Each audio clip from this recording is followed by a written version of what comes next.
Some Chicago love. Ladies and gentlemen, the next President of the United States, Mayor Buttigieg.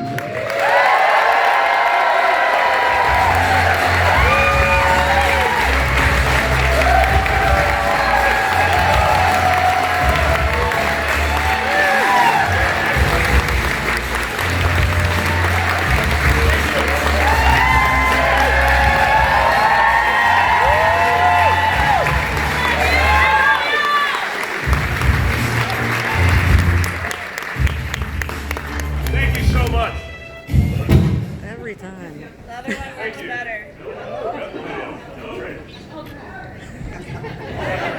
Thank you so much for the support. Thank you for joining us.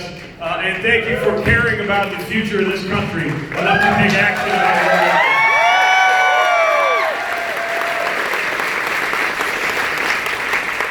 it. It is almost exactly 1 year since we started this effort. An exploratory committee with 4 people on staff in an office space in South Bend, roughly the size of the stage where I'm standing, with no big email list, no big senator's pack, a personal fortune of literally thousands of dollars to work with.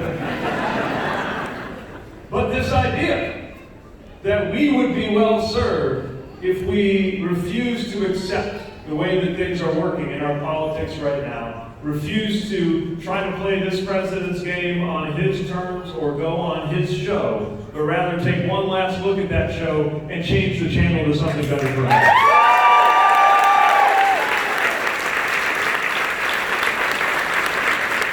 And against all the odds, and against a lot of the expectations, we have now come to this point. And it's thanks to you. It's thanks to our supporters who believe in this message, who believe in the ideas and the values of this campaign, those rules of the road we just heard about, and are living them. And because of that, we are now on our way to a victory in the Iowa caucus.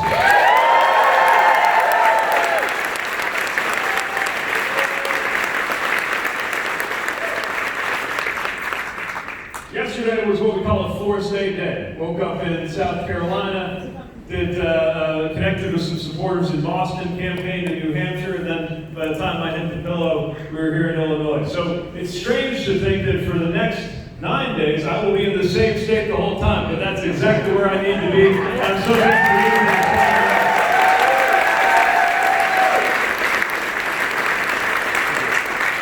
Many of you have visited Iowa as part of this campaign. Some of you will soon. And if you have, you know the energy there is extraordinary. And the commitment and the seriousness that voters are bringing to their choice that they're about to make is remarkable. And I'm seeing the very same faces there that I saw 6 months ago, turning up at events and then saying things like, "You seem good, you're in my top 7, let's see how this goes." And now they're in decision mode. They are ready to pick their nominee.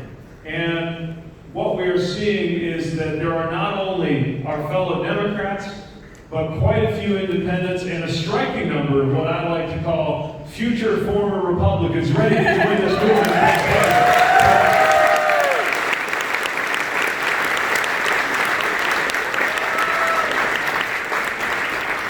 Everyone I meet in Iowa and across the country is ready for that day that I always talk about when I begin my speeches with voters.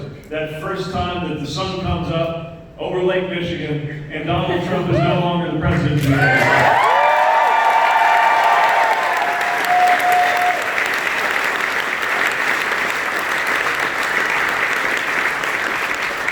What we've seen is an awareness that we have to be ready for that day. Not only do we have to make sure that day comes sooner rather than later, can't come soon enough, in fact, but also ask ourselves the question of then what?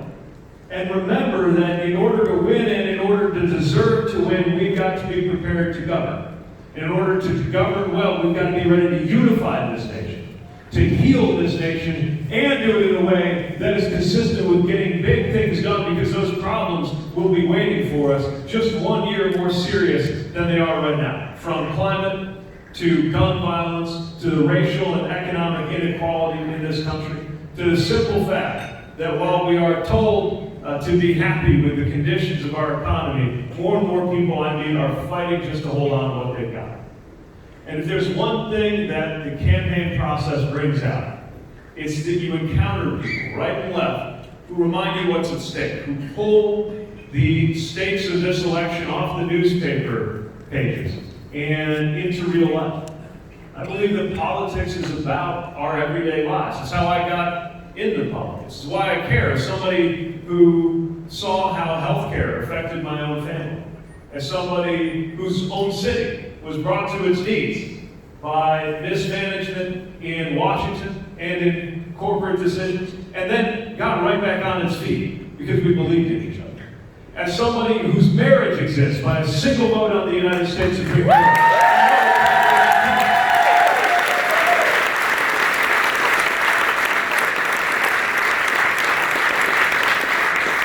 And now I'm meeting people who remind me what's at stake on the ground, in the most unlikely places. I got a question about border policy from a teenager in Emmitsburg, as conservative and rural and areas you will find in Iowa, who raised her hand to ask me what we were going to do about family separation. Not because she's a policy buff, but because her father walked out on their family a few years ago. She had the courage to share this with a room full of people, because it is why she knew exactly what happens when a family gets separated. She already has the moral imagination to link her experience to that of a 6-year-old Salvadoran boy she's never met 1,000 miles away, and know what he's up against, and know that in some way through the political process she can be part of the solution that knits everybody together. I had a young man in Shenandoah on the other end of the state, equally conservative, rural area, raise his hand and ask how farms could be at the forefront of dealing with climate change, because he wanted to see his rural community win in what we've got to do to get ahead of the climate crisis. And what are about solutions?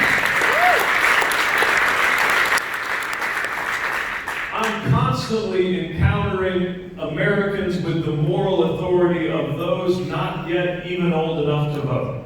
I'm looking at Max and Brooke and Jackson over here with their parents, who remind us of what is at stake, both in making sure we support the most vulnerable among us, and even more importantly, making sure we unlock what they can bring in order to make us and our nation better off. That's what's at stake in this election.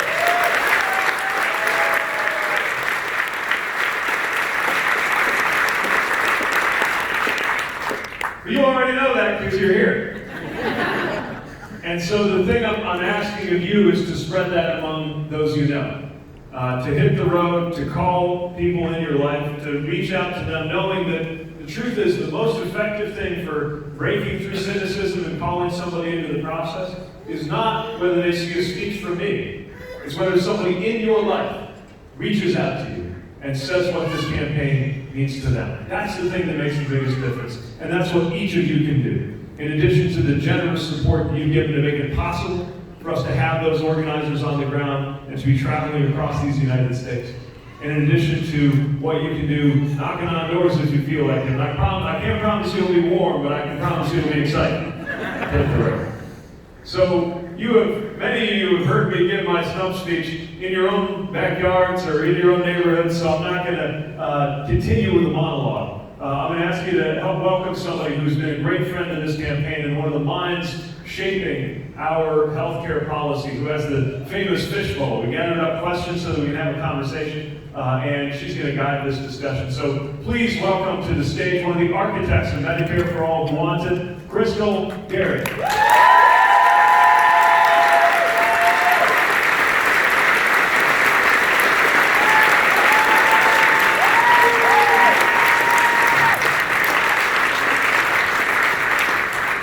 Good afternoon, everyone.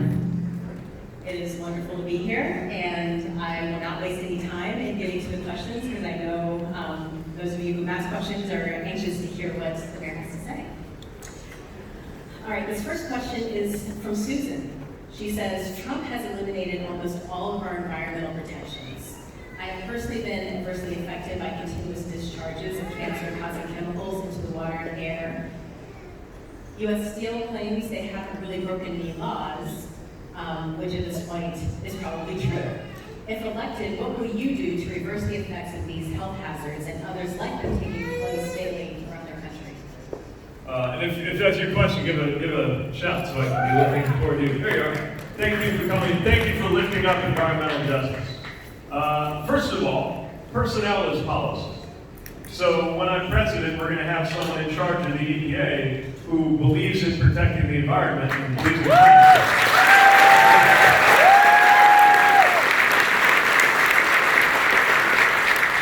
And yes, we have got to act on the rollbacks of standards for water, standards for air. We are learning more about how vulnerable we are to the pollution that is happening.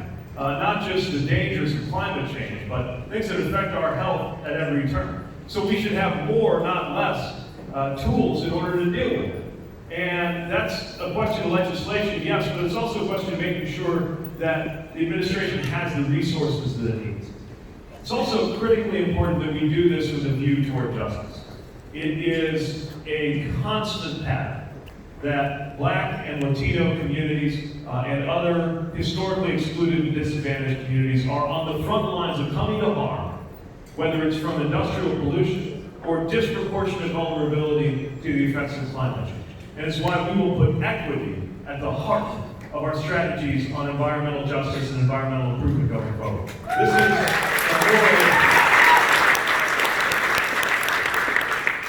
we've seen it in our own community, and what we've seen is often the funds don't follow the enforcement. We've got to make sure we're actually ready to commit the funds to do the cleanups that have to happen. And this is one example of many, many, many issues where we should remember that there is a powerful American majority wanting to get this done. Not only do a majority of Americans want a new and better president, there's a lot of folks who agree on what we're against. There's actually a bigger American majority for what we're for. And it's everything from higher wages, making sure we got paid family leave and better health care, to the kinds of environmental protection you were asking about. The American people want this. Now we got to get a majority of the American Congress to actually reflect the majority of the American people. And that's where presidential leadership comes.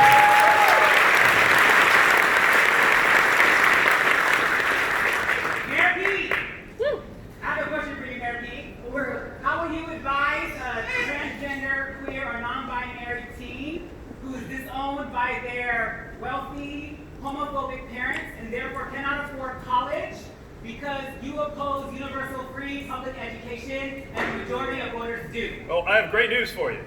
That person will get free college under my plan.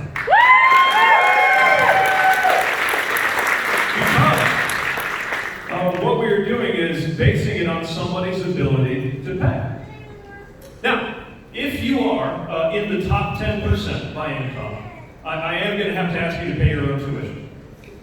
And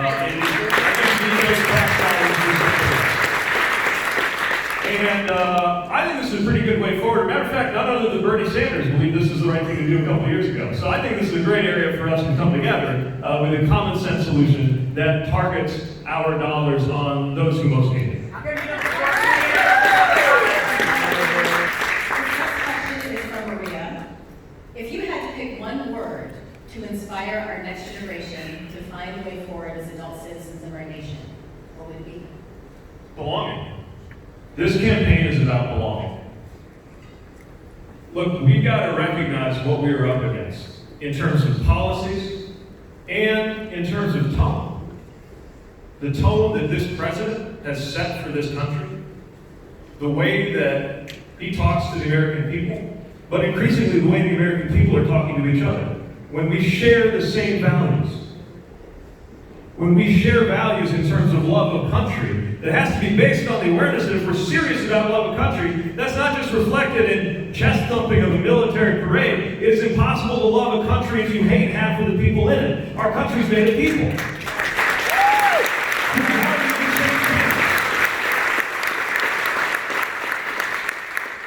To have regard for one another, even or especially when we don't see things exactly the same way. And we have got to remember at a time like this that building that sense of belonging is a life or death issue. You want to deal with mental health and addiction? Consider the sense of belonging that people are self-medicating to deal with because they don't have it. If we want to deal with what is broken in our political system, let's make sure we have established a common reality that we don't have right now. This is what national service is about. This is what supporting public education is about, so that everybody has that touchstone of neighborhood, excellent public schools, no matter your background.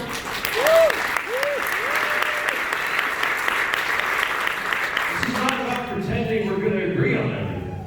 We don't have to, we're not supposed to. This is about making sure we establish that at the end of the day, we all have an equal claim on the American project, and determining and uplifting that idea is the only hope that this country has. So if I got to pick one word, it's belonging.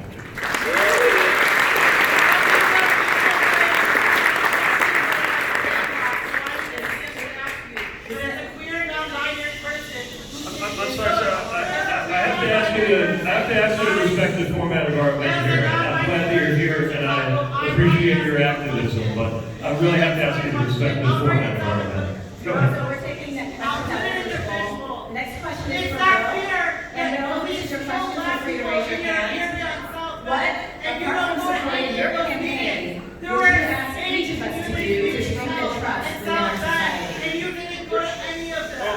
People are First of all, this is about making sure that, I'm sorry, but I really need to, I really need to ask you to respect the format of this event. I'm sorry. I respect your activism. You're saying solidarity, you're saying rules of the road, and you're not following them yourself. You don't love me. If you love me, let me I respect your activism. I respect your activism, but sometimes love is not expressed by interruption. Sometimes love is expressed in different ways.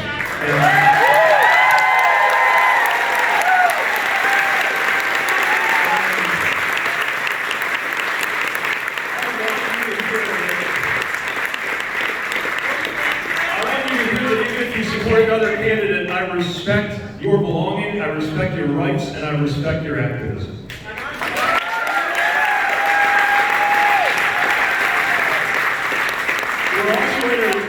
We're also in a room full of hundreds of people where it will only be possible for us to have a discussion if one person speaks at a time. So I'd like for us to have that where one person speaks at a time. Is that okay with you?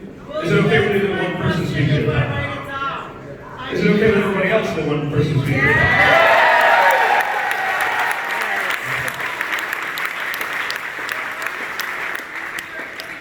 So, why don't you stick around and have a lot of conversation as time goes on, okay? You're not the only person in the room. What important supporting your campaign would you ask the best leaders in our society? Do you want to answer the question? So- If I write it down, will you answer it? You know what? If I write it down, will you Just answer go it? ahead. Let's do this. Go ahead. I can't hear him either because he won't answer Oh my God, question. just answer the question. Jesus. Thank you. Mayor Pete, as someone who said you want to unify communities, as someone who said you want to follow the rules of the road, there are police officers in South Bend who have killed people. What's his name? Logan. What's his first name? No, what's his name? His name is Eric His Logan. name, Eric. There's so many I can't keep track of them That's anymore. false. In Chicago, Gerald Green, I can name 50 off the top of my head in Chicago. Eric Logan. Please share your questions so I can Eric respond Logan to was it. murdered in your community. Please share your questions so that I can respond to it. That you will show up for queer, trans people, and people of color when there were 8 community meetings in South Bend about a police officer killing one of your own community members, and you did not go to them. So it's false You that. missed 7 meetings at your own community had. So your question is whether queer people can trust me if I did not attend, people of color can't trust me if I did not attend every community meeting related to policing in the Senate. Seven of them. Right, so we created those meetings in order to make, actually let me back up so everybody knows what we're talking about. Last year we lost a member of our community. His name is Eric Logan, and he lost his life in a shooting with a police officer. Now the police officer said he was attacked with a knife, but the body camera wasn't activated. For that reason, I called for an outside investigation into what happened in order to build trust. That outside investigation is still taking place. But we knew as a community, we couldn't wait for an investigation to take steps that would empower community members in order to be able to shape how our community is kept safe. Look, when you're a mayor, this is not something that you deal with in theory. This is not something that's just playing out on the news. This is not something we legislate. You have to figure out what to do on the ground. And what we knew was that a process that empowered community members would lead to greater trust and would lead to greater answers. So on issues like how the policy on the use of force in our police department is built, on issues like how we train officers, questions like how we recruit officers. One thing I've acknowledged publicly is the struggle we've had in our city to attract and retain applicants to the department, especially Black applicants who would be able to build trust in African American neighborhoods. And a whole set of other issues. Now, I have also found, especially becoming a presidential candidate, that when I turn up someplace, sometimes it attracts a certain amount of attention and coverage that can be distracting from the work that needs to be done. So, in initiating a series of community meetings that invited everybody from rank and file officers to elected leaders to activists, some of my harshest critics, and people who've been in the administration all along, we wanted the conversations to be real. We wanted them to lead to actual change that could be implemented. Even in my last 2 years as mayor, that they could be implemented. Some of them launched before I left. In order for that to happen, we had to have conversations that got out of the circus and into the heart. And so those conversations I knew would be at their best if they were as far away as possible from presidential politics. Now, I also didn't want to leave them completely alone, which is why I made sure to join one of the meetings. Without a lot of fanfare, I don't think we even advertised I was coming. Knowing there would be a chance to thank everybody who had come together in good faith to make the recommendations that help change how policing worked in our city. So that's our story. And when you take steps to try to fix something, folks will criticize where you come up short. And I can't say that we got it perfect. We still have problems in our city. I imagine we have problems in every city when it comes to tearing down the walls of mistrust in particular between communities of color and police departments, but not only that particular pattern of mistrust. Because it is built on the pain and the exclusion and the harm and the violence that has led us to this point.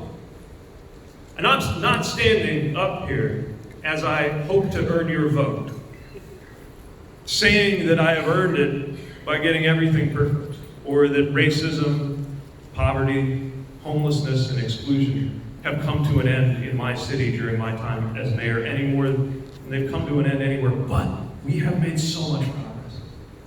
The reason why we have the support that we do in South Bend, not 100%, of course I've got critics. The reason I have the level of support, in particular, the reason why the strongest minority support that I have is from the people in South Bend, is because we have worked side by side in good faith and gotten results. And that's what we're going to have to do as a country. The president doesn't have any more of a magic solution than a mayor does, but there are concrete things that have to be done differently. Using the powers of the presidency to deliver greater justice, especially when it comes to issues around policing. And it matters who's in the White House. And I am asking voters to send in somebody who knows the good, the bad, and the ugly of what is at stake and what can be done in order to get these things done. And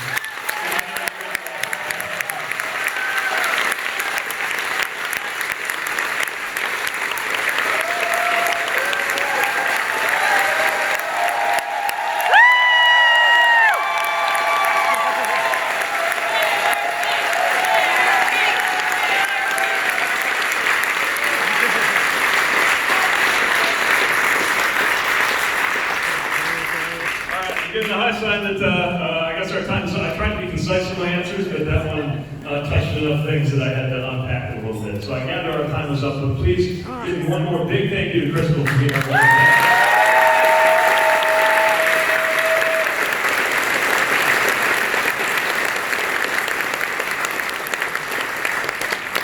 And I cannot thank you enough for being part of this effort. It's going to be messy. We are talking about the most vulnerable moment our republic has faced in our lifetimes. But I'm also so convinced, more convinced, after a year of campaigning, that there is a powerful American majority that wants the same things.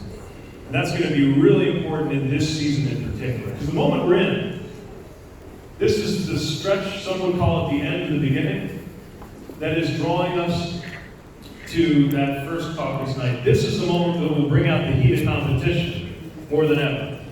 And elbows will come out, and critiques will come out. And that's okay. But at the end of the day, we're going to get one nominee. And the 25 people who didn't get to be the nominee and their supporters are going to have to come together around the one who does, because we know what we are up against in this country, and it is not each other.